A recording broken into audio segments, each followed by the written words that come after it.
안녕하세요. 나눔과 배려 현장 박정인입니다. 오늘은 서울특별시의회 최웅식 의원과 함께 이야기 나눠보겠습니다. 반갑습니다, 의원님. 네, 안녕하세요. 반갑습니다. 네, 예전에도 저희 복지팀 한번 출연을 해주셔서 좀 낯이 익습니다.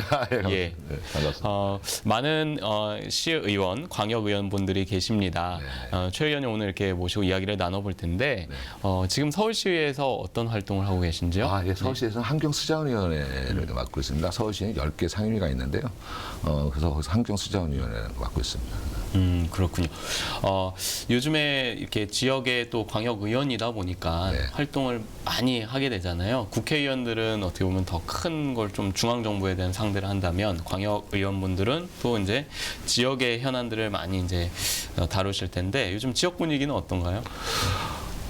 글쎄요, 이제 그렇게 생각하시면 될 것 같습니다. 이제 그 지역의 가장 그 밑바닥 부분에 대해서는 우리 구의원님들하고 또 각 지역에 보면 주민자치위원분들이 네. 있고요. 저희는 이제 서울시는 교육 예산까지 포함해서 39조 정도가 됩니다. 예. 네, 그래서 생각보다 굉장히 큽니다. 하나의 예. 한 조그마한 나라와 예. 비교할 정도로 예산이 굉장히 광범위한데요. 글쎄요, 지역 챙기는 것도 중요하지만 서울시민 전체를 챙기는 게 더 중요하다고 생각하고 있습니다. 예, 그렇군요. 네. 분위기는 어떤지 또 소속구가 있으시니까요. 영등포 분위기는 지금 굉장히 좋아지고 있지 않나 생각합니다. 왜냐하면 또 영등포에서는 유일하게 지금 노동부 장관이라고 김영주 영등포 출신 분이 이제 장관에 입각도 하셨고요. 그리고 또 이제 그동안 이렇게 지켜봤던 분위기가 이제 영등포가 옛날에는 사실은 되게 발전된 도시였지 않습니까? 네. 그러다 보니까 굉장히 침체돼 있었어요. 네. 근데 올해부터는 서울시에서 3대 핵심 도시로 승격도 시켰고 그래서 이제 활기차게 지금 태동하고 발전하고 있지 않나 싶은 생각하고 있습니다. 네. 그렇군요. 네. 앞서 이제 소개 인사에서 이제 위원님께서 현재 서울시의 환경수자원위원회에서 활동하고 계신다고 이야기를 해주셨습니다. 네네. 이 환경수자원위원회라고 하면은 약간 서울시의 이미지와 이렇게 비교했을 때는 한강이 생각이 나고, 네네. 뭐 또 뭐라고 할까요? 뭐 이렇게 공원들, 한강 네네. 수변의 공원들이 생각이 나는데요. 환경수자원위원회에서는 어떤 일을 하는 방금 곳인가요? 말씀하신 그런 거 합니다. 그러니까 한강의 수질이라든가 또 우리가 먹는 수돗물, 그다음에 가장 큰 건 이제 기후 환경. 요즘은 기후 환경이 굉장히 저기하지 않습니까? 그리고 뭐 전반적으로 이제 환경 대기질 문제, 그리고 이제 전력에서 이제 태양광과 이런 부분에서 전반적 전체를 하는 겁니다. 서울이 사실은 공기질이 굉장히 안 좋은 쪽 아닙니까? 그래서 그 대통령도 기후 환경에 대해서 신경 쓰듯이 박원순 시장도 환경에 대해서 굉장히 많이 신경을 쓰고 있습니다. 네. 그 요즘 이제 서울시를 다니다 보면은 전기차 충전하는 곳들도 좀 곳곳에서 볼 수가 있고요. 저희 회사 근처에서도 볼 수가 있었는데 또 자전거 따릉이인가요? 따릉이라는 자전거도 좀 이렇게 자주 볼 수 있습니다. 네네. 그런 것들도 환경수자원위원회에서의 어떤 그런 네, 그렇죠. 이제 그게 이제 기후 환경 쪽에서 하는데요. 그래서 이제 전기차라든가 요즘은 이게 매연이나 이런 걸 많이 줄이기 위해서요. 네. 그래서 지금 시범적으로 성북구에 지금 하나를 전기차 충전소를 지금 만들고 있습니다. 예, 그래서 앞으로는 이제 전반적으로 그러니까 25개 구, 서울시 225개에서 전반적으로 전부 한 군데씩 해야 된다고 생각을 하고요. 지금 상암 경기장에다가 태양광을 만들고 있습니다. 네. 아마 서울시에서 앞으로 그 양천이라든가 서울시에 보면 주차장이 굉장히 많지 않습니까? 그렇죠. 그런데 주차장에 딱 차 한 대만 놓고 거의 빈 공간을 활용하지 못하더라고요. 그래서 점차적으로 그 태양광으로 해서 좀 전력도 그렇고 그다음에 이제 그 환경 개선하는 데도 도움이 되려고 이렇게 노력을 하고 있습니다. 환경수자원위원회 상임 활동이 이제 에너지적인 부분까지도 이제 신경을 쓰시는 것 같아요. 네네. 집에서 혹시 이제 좀 물 얘기도 좀 해보겠습니다. 아리수 드시나요? 네. 아니 집에서는 네. 아리수가 이제 부족합니다. 사실은. 네. 그게 이제 처음에 나왔을 때는 이거 수돗물인데 이런 생각을 했는데 이 아리수가 굉장히 좋다 보니까 홍보도 잘 되다 보니까 요즘은 이게 굉장히 부족합니다. 그리고 이번에 또 수해도 있었고 네. 강해도 있었고 네. 집에서 수돗물 먹고 있습니다. 네. 그러시군요. 네네네. 근데 이제 아파트들 보면은 요즘에 진 아파트들은 이제 모르겠지만 예전에 뭐 한 10년, 20년 된 아파트들 같은 경우는 이제 그 관을 뭐 수리를 해야 된다, 막 이제 그런 얘기들도 있잖아요. 아리수에 대한 어떤 그 응용의 기준이 좀 미달될 수 있다. 그 부분에서도 좀 상임위에서 어떤 얘기가 있을 것 같아요. 예, 이렇습니다. 사실 처음에 그 수돗물 자체 아리수가 나오는 콘서트 때는 굉장히 괜찮은 건데 이제 이게 관을 통해서 나오다 보니까 네. 관에 노되고 녹슬고 이런 부분 때문에 그랬는데 그걸 서울시에서 지원해주고 있습니다. 또 예. 그 안에까지도 하면 거의 반 이상을 서울시에서 지원해줘서 노후관을 교체할 수 있도록 하고 있고요. 예. 신청적인 부분은 뭐 동사무소, 동주민센터 네, 그렇습니다. 들어가야 되나요? 네, 동주민센터에 가서 신청하시면 되고요. 아니면 그 각 지역 보면 수도사업소에 있습니다. 수도사업소 직접 전화하셔도 되고요. 네. 뭐 에너지와 이제 물에 대한 얘기를 좀 했는데 우리 이 25개 자치구에 보면은 많은 종합사회복지관들이 또 있습니다. 네, 네, 네. 네, 저희 채널이 또 복지 TV다 보니까 네. 그 에너지적인 부분에 있어서 일반적인 뭐 우리가 전력 한전에서 지원하는 그런 시스템 말고도 이제 태양열 같은 것도 쓸 텐데 그런 것들에 대한 어떤 뭐 조례안을 발의를 해서 뭐 좀 이렇게 뭐 지원을 한다거나 뭐 좀 그런 것들이 있나요? 상임위끼리 좀 이렇게 얘기가 네, 지금 그 뭐는 복지 상임위 우리가 서울시에 보면 10개 상임위 있다고 말씀하셨습니까? 복지 상임위에서 의원들이 발의를 해서 서로 공유하고 하고 있습니다. 네, 그런 것도 검토하고 점차적으로는 그게 필요하다고 생각하고 있습니다. 네. 그렇군요. 서울시에서 이제 25개 자치구 중에 영등포구 하면은 이제 생각나는 게 네. 금융이 좀 몰려 있다. 그다음 방송국이 있다. 네. 이런 생각이 들고 또 영등포구 하면은 좀 여의도와 영등포 약간 분리된 듯한 느낌이 그렇죠. 있는데 네. 사람들은 약간 영등포구 여의도보다는 약간 별개로 생각을 합니다. 근데 이런 부분들이 지역 주민들 사이에서도 좀 있을 것 같아요. 그래서 이런 부분에 대해서는 어떠한 인식을 갖고 계신지요? 많죠. 네. 제가 이제 주민들이나 여기 주변 사람들한테 물어보시면 어디 사십니까? 딱 물으면 약간 망설이다가 말씀하시는 게 영등포요. 영등포 어디 사십니까? 또 이렇게 여쭤보면 굉장히 또 망설이다가 말씀하시는 게 여의도입니다. 이렇게 예. 말씀하듯이 여의도와 또 영등포 지역 탄동하고는 굉장히 차별화가 많이 돼 있습니다. 네. 근데 사실은 영등포가 70년, 80년대에는 상당한 발전된 도시였거든요. 네. 도시중공업의 활성화 때문에. 근데 이게 이제 시간이 지나다 보니까 여기 낙후가 돼 버렸어요. 그래서 아까 말씀드린 대로 여의도는 금융이라든가 방송 이런 부분이 돼 있지만 주변에 저기가 굉장히 낙후돼 있어서 예. 가장 큰 문제는 영등포의 중공업 지역이 지금 85% 정도 됩니다. 네. 그래서 제 지역 같은 경우는 또 그렇습니다. 그래서 이제 서울시하고 지금 이제 계속 상의를 좀 하고 있고요. 그래서 앞으로 영등포가 그 환경적인 적이라든가 굉장히 좋아지고 있습니다. 지금 전체적으로 예. 좋아지고 있는데 이 공업지역 문제 이런 도시기반 쪽에서 어떻게 변화해야 될 것이냐 해서 앞으로 영등포에 갈 길은 문화 쪽으로 가야 되겠다. 왜냐하면 그 방송국도 있고 타임스퀘어도 있고 이런 부분에 그래서 지금 사실은 영등포가 서남권에 지금 제2의 예술의 정당과는 그 서남권 뭐 세종문화회관에서 지금 추진을 하고 있습니다. 그래서 앞으로의 영등포는 사람이 문화공간 쪽에 있는 문화가 살아 숨쉬는 영등포 이런 식으로 이제 발전이 되면 자연스럽게 당당하게 영등포 산다고 말씀드릴 수 있다 이렇게 생각을 하고 있습니다. 이 물레동 하면은 그 지역구 중에 하나인 물레동이 있으시잖아요. 물레동에서 조금 넘어가면은 고척동 그 또 야구장이 있잖아요. 네네.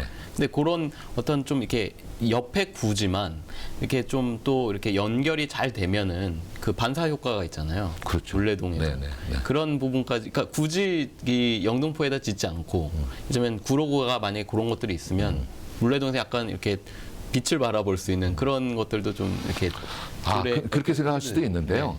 이제 이 동구장이라든가 동구장에서의 그 어떤 그 음악회라든가 아니면 뭐 이런 부분을 문화생활을 한다고 하는 음향 시스템하고 또 이제 저는 영등포에 뭐 클래식 같은 뭐 이런 세종문화회관 같은 이러한 걸 짓겠다는 거 서남권에 그러면 사실은 서울을 4개 권역으로 나눈다면 서남권 쪽이 상당히 문화 공간이 없습니다. 그렇죠. 의외로 뭐 1000석 정도의 이런 금액은 있지만 클래식이라든가 이런 거 볼 수 있는 금액이 되게 적어서요. 지금 이제 박원순 시장님과 서울엔 또 영등포에는 4,000평 규모의 땅이 있습니다. 그래서 거기에 지금 우리 그 김영주 지금 장관, 노동부 장관 가신 분도 이렇게 공약을 걸었듯이 여기는 이제 문화가 충족할 수 있는 도시를 좀 만들자. 그래서 그런 부분에 대해서는 무슨 뭐 클래식을 전담하는 공연장이라든가 무슨 이렇게 좀 진행을 하고 있습니다.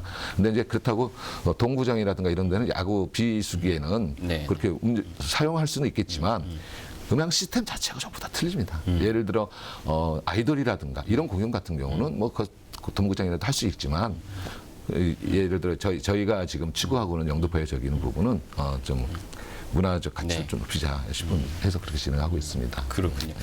그 문화창작촌이라는 게 있잖아요. 네, 물레동에. 있습니다. 네. 네. 그 문화창작촌이 이제 다양한 어떤 문화 창작가들이 모이거나 아니면 이제 시민들이 와서 즐길 수 있는 거리를 조성한 거라고 저는 알고 있는데, 네.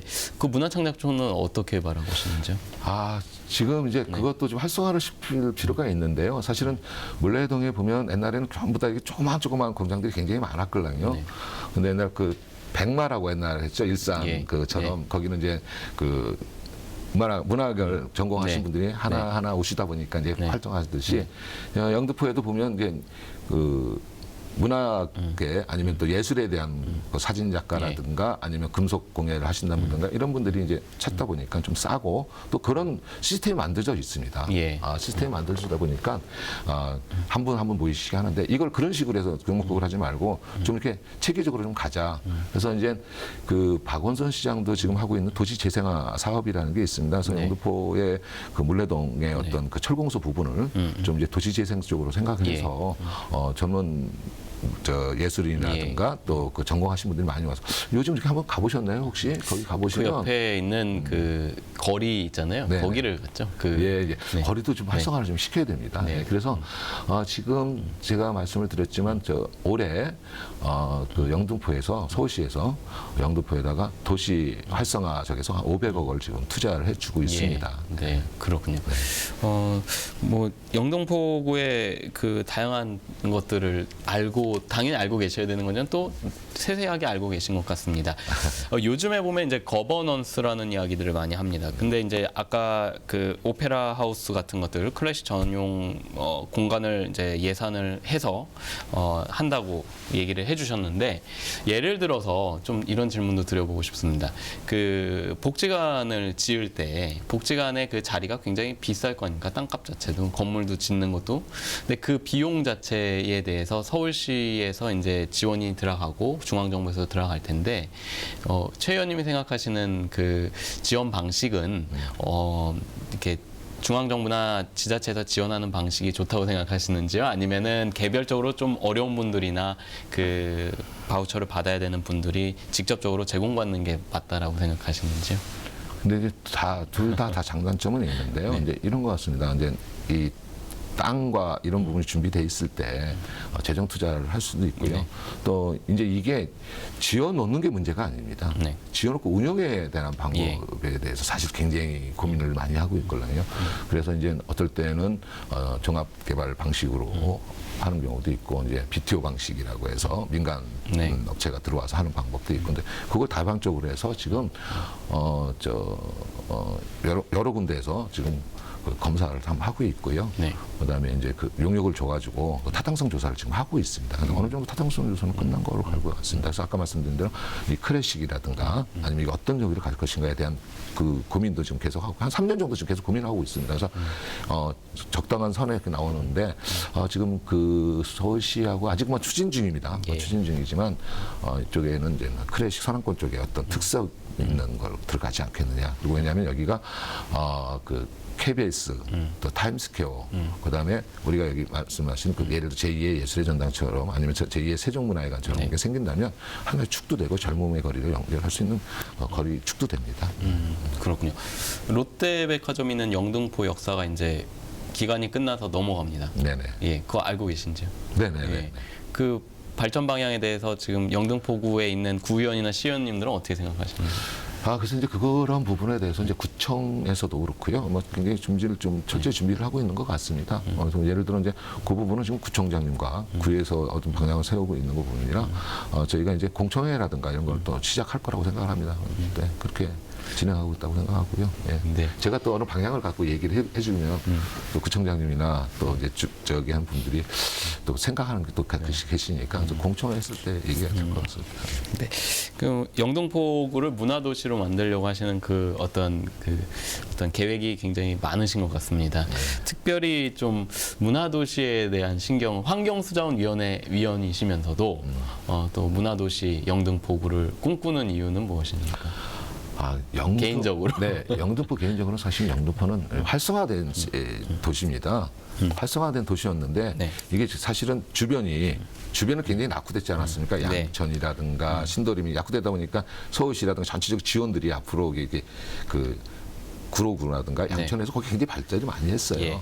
그러면 서남권에 필요한 사항이 뭐고 또 앞으로 영등포에 갈 길이 뭐냐면 영등포는 이제 주거와 환경 그다음에 이제 문화가 숨쉬는 도시에 될 수밖에 없다라고 생각을 합니다. 그래서 제2의 도약을 해서 또 영등포에는 방송국도 있고요. 예를 들어서 또 아까 말씀드린 글로벌 금융권도 있고 또 타임스퀘어도 있고 그래서 젊은이과 여러분들이 찾아올 수 있는 가장 큰 적합한 곳입니다. 그리고 또 지금 저희가 추진하고 있는 그 땅의 부지가 또 공용을 할 수 있고 또 앞으로 영등포가 제2의 도약을 해서 문화 도시로 갈 수밖에 없는 그런 상황이고요. 그래서 브랜드 가치가 좀 영등포 바뀌지 않을까 생각합니다. 이번 이제 좀 질문을 좀 바꿔보겠습니다. 이 서울시 의회 입장에서 이야기를 좀 들어보려고 하는데 이 질문 역시도 좀 영등포구랑 관련은 있을 것 같습니다. 서부간선도로와 경인고속도로가 지금 지하화가 건설이 되고 있습니다. 이 지역적인 반감도 있었고 또 여러 가지 뭐 환풍기 설치 부분이라든가 출입구가 어디로 차가 나오느냐에 대한 이런 부분까지 지역 주민들 간에 그 좀 논쟁이 있었는데요. 서울시의회 교통위원장도 하셨고 또 지금 환경위원회 수자원위원회 위원장으로도 계시기 때문에 이 부분에 대한 또 서울시의 입장 개인적인 입장이 있으실 것 같습니다. 개인적인 입장은 사실 찬성하고 있습니다. 사실은 이 매연이라든가 이 공기질 저하가 가다서다 하면서 나오는 그 공기질이 굉장히 크거든요. 지금 경인도로나 아니면 서부간선도로 같은 경우 보면 차량이 굉장히 정체되어 있습니다. 그러니까 이런 부분을 지하로 넣으면서 또 그 정화 시설을 해서 내보내는 뭐 이런 방식인데요. 사실 그러다 보니까 어디가 출입구냐, 어디가 또 환기구냐 이런 부분 때문에 사실 지역의 반감도 좀 많았었는데요. 지금은 어느 정도 다 완성이 된 것 같습니다. 요즘 공법이 굉장히 많이 좋아져가지고요. 터널 방식의 바이크로 방식이라는 게 있습니다. 그 공기 자체를 정화를 해서 가는 부분이고요. 근데 우리 한간에 알려진 양평동에 보면 그 지금 환기구가 생긴다서 그건 환기구가 아니고요. 비상구입니다. 비상. 그 예를 들어 무슨 어제가 났다든가 이랬을 때 나가는 이런 부분에 대해서요. 그래서 그 부분들도 그분들하고도 굉장히 소통을 지금 계속 하고 있는 거로 제가 알고 있고요. 근데 이제 단 한 가지 이제 이런 문제는 있습니다. 어떤 공세를 하든 뭐 했을 때 사후조치를 좀 철저히 해가면서 하는 부분이 있는데 공정을 땡기려고 뭐 무리하게 하는 경우도 있긴 있지만 지금 그 경인고속도로나 또 이제 서부간선도로에 대한 부분은 그 환경 영향 평가를 좀 계속 저기를 했었습니다. 했었고요. 그래서 거기에 대한 그 결과는 나올 것 같고요. 근데 지금보다는 훨씬 더 쾌적화되지 않겠느냐. 그리고 또 지하로 들어감으로 해서 그 전에 있던 그 자리를 좀 이게 1차선, 2차선 놔두고 나머지 부분은 뭐 공원화 시키기도 하고요. 근데 뭐든 100이 다 만족할 수는 없는 것 같습니다. 그런데 최소화시킬 수 있는 방법을 찾아야 되는데 특히 양평동에 사시거나 이런 분들은 상당히 좀 지금 공사하시는 데 있어서 좀 피해도 받고 계시고요. 또 이제 우려하시는 환기구에서 그래서 뭐 내용이 함부로 나오지 않느냐. 거기는 다 알고 계셔요. 또 환기구가 아니고요. 거기는 이제 비상구식이고 비상시에만 저기 할 수 있는 부분이고 또 이제 이 방식이 이제 그런 걸 물어봤습니다. 이런 방식을 갖고 왜 초반에부터 시작을 안 했냐. 이런 부분 때문에 지역 주민이라든가 여러분들이 굉장히 불신을 갖지 않느냐라고 했는데 사실 처음에 이게 검증이 좀 검지 단계였답니다. 이제 이게 검증이 끝났고요. 그래서 지금은 그런 방식으로 좀 진행하고 있습니다. 그렇군요. 그 서울시 의회에서 이제 의원님들께서 조례를 발의를 하거나 이제 상임위에서 이제 통과해서 본회의까지 올라가는 시간이 굉장히 오래 걸리나요? 어떤가요? 그래서 제가 사실은 이걸 석사 논문을 그걸로 해서 했는데요. 이제 이렇습니다. 이제 그 단체장이 발의해서 했을 때는 굉장히 시간이 좀 빠릅니다. 사실은. 그만큼 또 홍보도 하고 저기지만 근데 의원이라든가 이런 분들이 발의해서 가려면 시간이 좀 상당히 걸립니다. 어떨 때는 뭐 빠른 경우는 뭐 한 달 만에도 할 수 있지만 저희가 회기가 있습니다. 120일 회기가 있으니까 거기를 마치려다 보면 어느 경우는 좀 길어질 수도 있고 어느 정도는 뭐 한 45일 정도 걸리지 않나 싶은 생각이 듭니다. 그 제가 얼마 전에 무슨 연구한 책을 봤는데 중앙정부와 국회에서 입법에 대한 사안이 이제 그런 내용인데 35개월인가 36개월이 걸린다고 합니다. 그래서 기초단체나 광역단체에서 뿐만이 아니라 중앙 정부에서도 국회에서 입법 발의해서 중앙 정부로 넘어가서 되려면 36개월이 걸리는데 그렇다면 대통령 임기의 레임덕이 시작될 쯤에 그게 된다는 그거는 이야기를 이제 하더라고요. 편하게 된다든가 아직 조례는 냈지만 네. 아직 검증되지 않았다든가 이런 부분에 대한 스테이하는 거고요. 네. 보편적으로는 그 내고 보면 내가 내야 되겠다 마음을 먹고 준비해서 하는 부분은 한 6개월 정도면 거의 가능합니다. 넉넉하다고 봅니다. 6개월 정도면. 네. 의원님이 혼자 그런 거 진행하시면 좀 힘드시겠습니다. 국회의원이랑 좀 또 다른 부분이 있잖아요. 그렇죠. 네. 많죠. 저희는 사실은 어떻게 보면 그런 말씀을 많이 하시더라고요. 저희는 정치인이 아니거든요. 사실은 지역의 일꾼입니다. 네. 예산을 갖고 지역에서 주민들과 대화를 나누면서 만들어가는 그런 일꾼이고요. 중앙정부에서는 뭐 법을 만들죠. 저희는 조례를 만들고 있고요. 중앙정부에서는 법규를 만들고 있지 않습니까? 그래서 뭐 그런 약간 차이는 좀 있긴 한데요. 네. 그렇군요. 중앙 정부는 이제 문재인 정부 들어서 지방 정부에 대한 어떤 그 권한을 강화시키는 방안에 대한 얘기를 많이 하고 있습니다. 네. 근데 그 부분에 대해서 어떻게 생각하시는지? 근데 사실 그건 필요한 사항이라고 생각 봅니다. 지방 분권화 시대가 돼야 되는데요.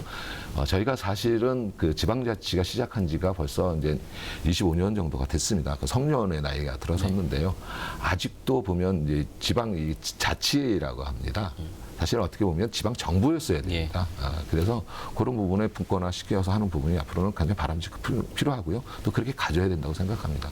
그래야 저희 자체도 그런 어떤 소속감과 또 일에 대한 어떤 감이 있습니다. 가장 그 아쉬웠던 부분은 서울시와 또 저 기초에서 합의가 봐서 들어가면 중앙정부에서 걸리는 경우가 굉장히 많거든요. 그래서 이제 보면 영등포도 같은 거 보면 재정 자립도가 한 6위 정도 된다고 합니다. 네. 6위 정도 되는데 사실은 있을 때가 네. 영등포 예산 그 1년 예산이 한 4,500억 정도 되는데요. 인건비 좀 못 빼고 나면 거의 한 1,000억 정도 외에는 쓸 돈이 별로 없다고 생각합니다. 그래서 이제 그런 부분도 좀 중앙정부에서 좀 이렇게 나눠주시면 지방자치 더 발전되지 않나 싶은 생각도 들고 있습니다. 특히 또 강력위원 같은 경우는 아까도 말씀을 드렸지만 우리 교육 예산까지 해서 거의 39조 정도를 쓰고 있습니다. 39조 정도를 하고 있는데 보좌관은 없이 일을 하고 있어요.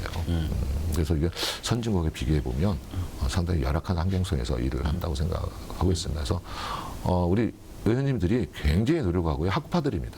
그런 것 같아요. 네네.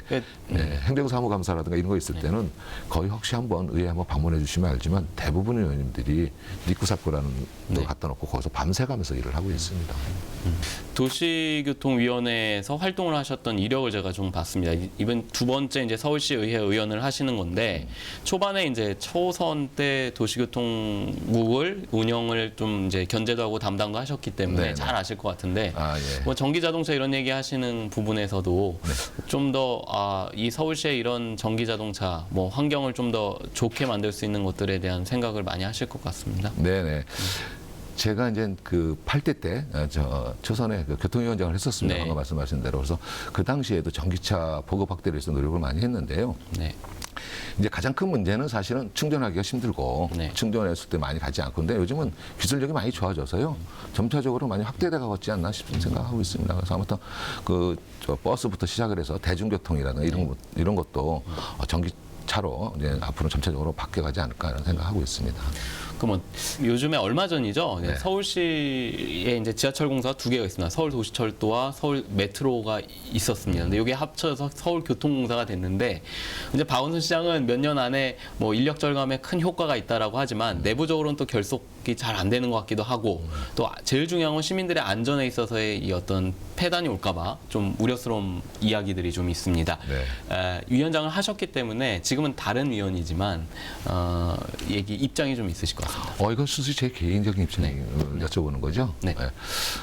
저는 사실은 반대했었습니다. 이 부분은 왜 그러냐면 첫째는 우리가 옛날에 그 도시 메트로가 있으면서 거기 이후에 생긴 게 도시철도 공사입니다. 근데 그러다 보니까 그동안에 어떤 시스템 차이가 굉장히 많았어요. 물론 이런 부분이 있습니다. 그 인력 절감에 대한 효과는 있었을지 모르겠지만 아까 말씀하신 그런 우려도 있어서 그런 걸 표현했지만 근데 뭐 그런 부분을 충분히 다 검토를 했다라고 들었고요.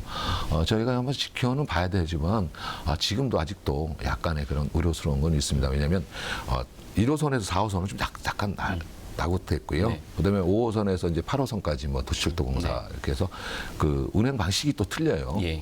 그러다 보니까 근데 여기 있는 그 직원들 간에 불합도 있지 않을까. 근데 이걸 어떻게 지금 그 좀 이사장이 됐던 뭐 김태희 이사장이 어떻게 잘 끌어갈 건지 하면서 지켜는 봐줘야 되겠지만, 저는 사실 그때 반대를 했고요. 그 부분에 대한 우려도 했지만, 막상 그 부분에 대한 전반적으로 전부 검토가 끝나서 시작을 한 거라고 보는데, 아주 잘 진행되기를 사실은 마음 속에서는 바라고는 있어요. 바라고는 있지만, 좀 그렇다고 해서 약간 우려되는 부분도 지금 아까 그 사회자분이 말씀하신 것처럼 굉장히 걱정스러운 건 있습니다. 네. 의회에서도 충분히 이제 그 뭐 개인적인 말씀이시지만 견제를 할 만큼은 했네요. 그럼요. 보면. 예. 네. 이 부분은 뭐 제가 그때 운영위원장 할 때도 우리 그 교통위원회 특별위원회를 꾸려서 그 합방에 대한 방법도 했었는데요. 그거에 대한 충분히 의회의 의사를 또 전달도 했고요. 또 그것도 반영이 됐고 또 그런 부분에서 또 의원들과 충분히 검토를 한 상태에서 물론 통과는 됐지만 그래서 뭐 지켜보고 있습니다. 네. 그렇군요. 한 가지 더 질문 또 드리겠습니다. 서울시만큼 또 장애인 콜택시가 잘 되어 있는 곳은 없습니다. 제가 봤을 때는요. 그렇지만 또 서울시에 거주하는 등록 장애인들이 이용하기에는 굉장히 부족하다는 이야기들이 많습니다. 그래서 서울시에서 이제 또 하나의 대책으로 일반 택시 중에 장애인 콜택시를 운영을 할 수 있도록 또 권한을 준 그런 경우들도 있습니다. 지금. 근데 이 장애인 콜택시가 많이 부족한데요. 어떻게 이건 어떻게 해결해야 되고 뭐 방식은 어떻게 돼야 될까요? 제가 이게 교통위원회에 있을 때부터 그랬죠. 그래서 사실은 이게 그 구에서도 사실은 좀 활용을 좀 해야 됩니다. 네. 구에서도 장애인 콜택스를 좀 만들 수 있으면 더 좋지 않느냐는 생각입니다. 서울시가 300대 이상을 되는데도 불구하고 우리 장애인이 굉장히 많거든요. 근데 이 부분들이 또 그 운전하시고 그 하시는 분들이 굉장히 또 사명감이 또 있으세요. 그런데 이제 단 한 가지 받아서 가는 데까지 또 실어도 주고 가야 되는 이런 시간이 있다 보니까 굉장히 부족한데 저는 방향이 있다면 서울시뿐이 아니라 서울시에서 좀 지원을 좀 해주고 정부에서도 좀 지원해서 각 구에서도 이 장애인 콜택시를 운영할 수 있는 방법을 좀 찾아주면 좋지 않겠느냐 생각을 합니다. 네. 그러면 좀 더 빨리 진행되지 않겠나 생각을 하는데요. 그래서 뭐 아무튼 저희 서울시에서도 그 좀 더 지원 방법과 아까 말씀하신 그 콜택시에서 활용하는 방법도 좀 하지만 원천적으로는 각 지방자치 쪽에 좀 활성화시킬 수 있는 방안을 또 만들어야 되는 게 더 중요하다는 좀 생각을 하고 있습니다. 네. 많은 지방 정부에서 사실 서울시의 어떤 복지 패러다임이라든가 이런 환경수 자원에 대한 그런 관리 차원 부분을 많이 벤치마킹하는 거로는 알고 있습니다. 네. 그렇기 때문에 또 굉장히 이 서울시 의회의 역할도 또한 중요하다고 생각을 하는데요. 네. 네. 어떻게 생각하시는지요? 그런 부분에서. 그래서 제가 전반기 때 17개 시도 운영위원회 회장도 해봤는데요. 좀 짐이 무겁죠, 사실은. 저희가 한번 잘못 낸 조례라든가 이런 부분은 전국적으로 확산될 수 있는 여건도 있습니다. 그래서 조례를 만들 때 더 신중히 검토를 하고요. 그래서 이제 좀 아쉬움이 있다면 이런 조례를 좀 더 조례나 이를 좀 신중히 검토할 수 있게끔 저희 그 강력위원들에게 뭐 보좌관을이든 아니면 지원할 수 있는 어떤 역할을 좀 해주셨으면 좋겠다라는 그런 아쉬움이 상당히 많이 남네요. 네. 그 복지 예산이 서울시가 매년 중앙 정부만큼 늘어나고 있습니다. 근데 이제 어떻게 보면은 SOC를 반대로 얘기를 할 수 있죠. 이제 뭐 도로망이라든가 지하철 공사라든가 이런 데 예산도 들어가거든요. 근데 복지 예산 사실 적자 예산 편성에서 계속 늘어나고 있는데 사실 복지 예산에 이렇게 적자로 늘어나는 부분에 있어서도 서울시 의회나 서울시나 굉장히 부담이 좀 될 수도 있습니다. 그것도 안 할 수도 없고요. 이 부분에 대해서 의원님은 어떻게 생각하시는지요? 네. 근데 사실 제가 여담이지만 이런 말씀 한번 드리겠습니다. 제가 올해 약간 예결위원이었습니다. 그래서 작년 12월 달에 올 쓸 예산을 쓰기 위해서 밤새 공부를 하고 있는데 어느 저 지역에 있는 분들이 오셔서 어떤 부분을 좀 해달라라고 저한테 말씀을 하시더라고요. 그래서 저도 정말 해드리고 싶은데요. 이게 예산이 너무 없습니다. 그러니까 예산이 없다 보니까 누가 좀 어떻게든 다 좀 나눠주고 싶은데 예산할 때마다 느끼는 건 돈을 어디서 찍어냈으면 좋겠다라고 생각합니다라고 했더니 이분이 굉장히 쇼킹적인 말씀을 하시더라고요. 국가 돈 없는 거 알고 서울시 돈 없는 거 알고 그다음에 구청이 돈 없는 거 말입니다. 그런데 지금 우리가 그 당시에는 이제 최순실 사건과 이런 게 굉장히 많았을 때 아니었습니까? 우리가 왜 저기 하는 그 예산을 2,500억 최순실 이쪽으로 해서 낭비를 했냐. 당신들이 그런 돈을 갖고 해달라는 거다라고 말씀할 때 정말 쇼킹했습니다.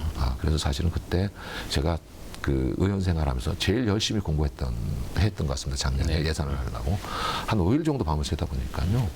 서울시던에서 4,500억 정도를 이렇게 올릴 수 있는 그런 부분이 생기더라고요. 그래서 쓸데없이 나갈 수 있는 이런 예산을 좀 줄이면 그 방법을 좀 더 좀 흡족하진 않지만 찾을 수 있다. 이런 생각을 좀 하더라고요. 그래서 예산이 부족하다라고 해서 넘기는 게 아니라 예산을 진짜 효율적으로 쓸 수 있는 데가 어딘가를 우리가 꼼꼼히 체크해야 되겠다라는 생각을 들어서요. 그렇게 지금 진행해서 복지 부분에도 사실 좀 많이 필요하다고 생각합니다. 그러나 최소한 남들이 써서는 안 될 이런 돈을 우리가 이제 쓸 수 있게끔 저희가 관리 감독을 해야죠. 네. 예. 제가 이렇게 이 프로그램을 하면서도 국회의원분들과 뭐 광역단체, 기초단체 의원님들을 이렇게 얘기하면 좀 어려운 부분이지만 네. 더 현안에 대해서 많이들 아시기 때문에 네. 조금 더 이 시청자분들이 이해하기에 좀 더 쉽게 얘기를 많이 해주시는 것 같더라고요. 제가 보니까. 네. 그렇지만 어쨌든 그 열심히 일하고 계시다는 거는 어느 시청자분들이 분도 다 옆에 열심히 일한다고 봅니다. 네. 서울시 의회에서는 지금 이제 내년에 이제 선거가 있는데 네. 이제 아예 이제 막바지에 들어섰다고 생각합니다. 네.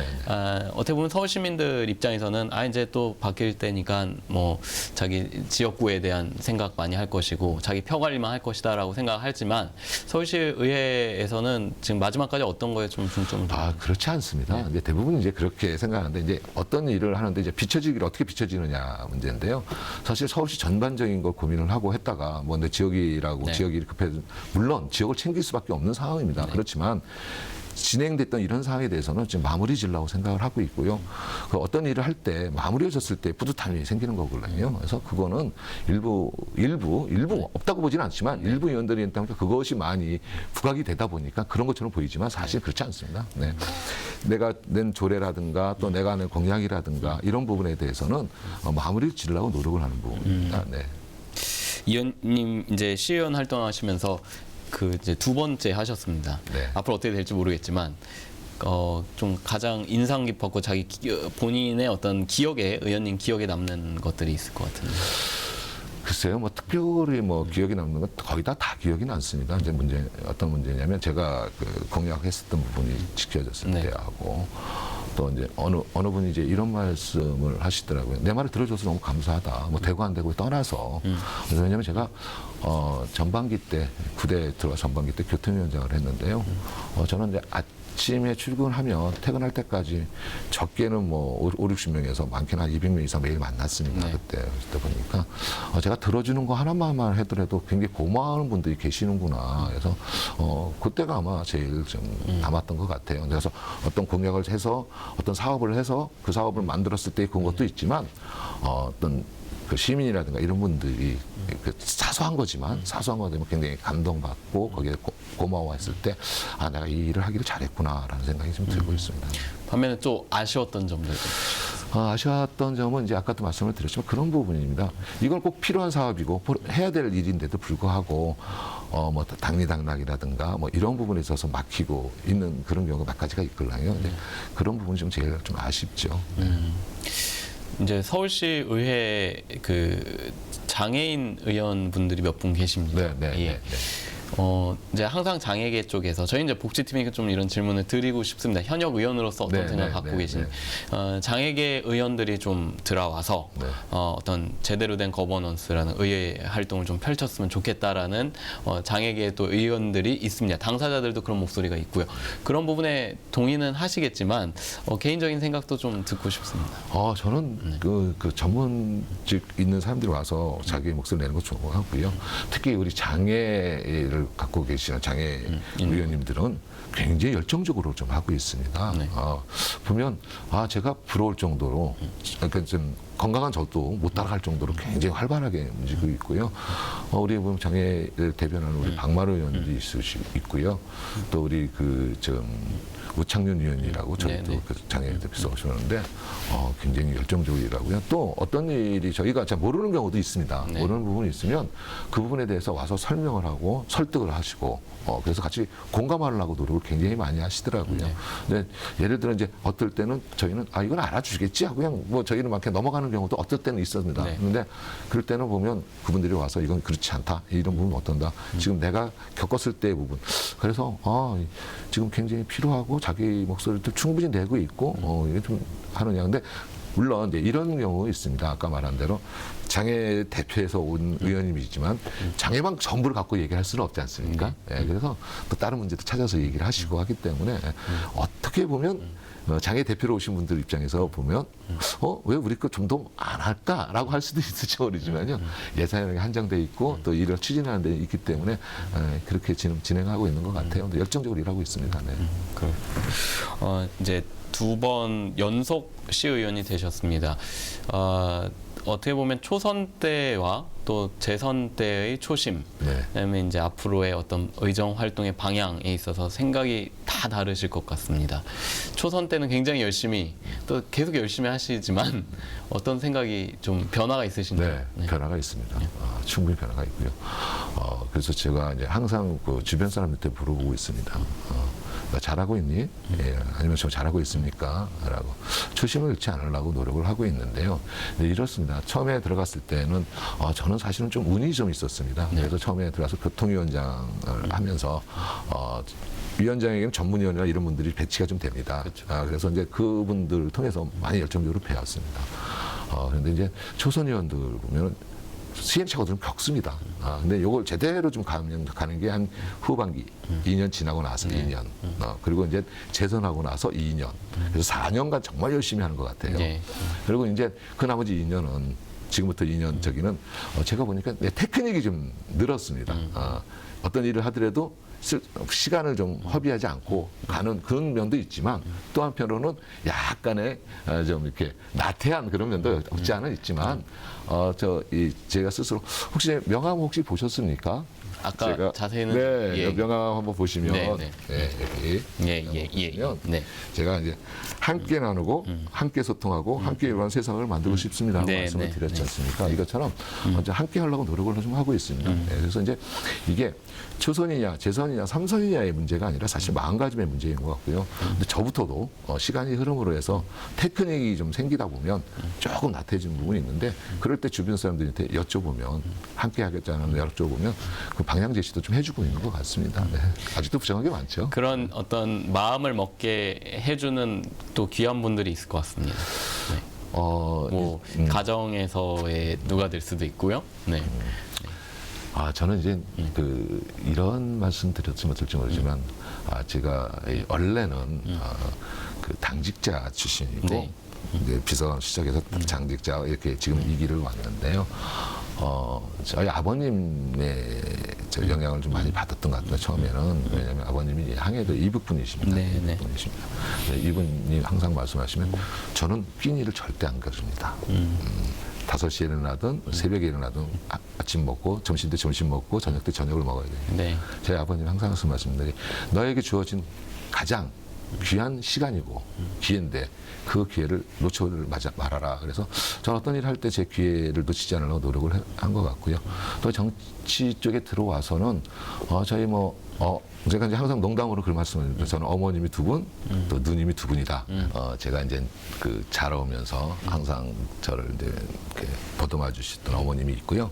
또 제가 이제 이쪽 일을 하면서 저를 보듬어 주고 또 저를 항상 바라봐 주시는 또 지금 고용노동부 장관 김영주 의원님이 계시고요. 또 누님처럼 어떨 때는 저 직원도 해주시고 저기 하시는 분이 그래서 저는 2분의 누님과 2분의 어머님이 계십니다라고 말씀을 드리는데요. 굉장히 또 저도 행운인 것 같습니다. 살면서 어떤 귀인을 만나고 또 같이 또 통할 수 있는 사람을 만나서 일을 한다는 게 굉장히 재미도 있고요. 저도 굉장히 큰 행운이 아닌가 싶습니다. 네. 이제 가정이나 가족에 대한 질문을 하면 답변을 해주시잖아요. 네네. 근데 이제 그런 얘기를 들으면 이제 시청자분들이 이분이 얼마만큼 또 지역을 위해 신경을 쓰고 서울 시민을 위해 신경을 쓰는가라고 또 느끼거든요. 그렇습니다. 어떤 분이신가요? 네. 글쎄요. 제 스스로는 뭐 그래도 80점 이상 되지 않나 싶은 생각을 80점. 하는데 집에서는 그렇게 생각을 안 하는 것 같아요. 왜 그럴까요? 저는 이제 사실은 그 저희 어머님하고 아버님 같이 모시다 아버님은 이제 작고하셨고요. 어머님하고 같이 지금 있습니다. 그래서 일남 일녀를 두고 있는데요.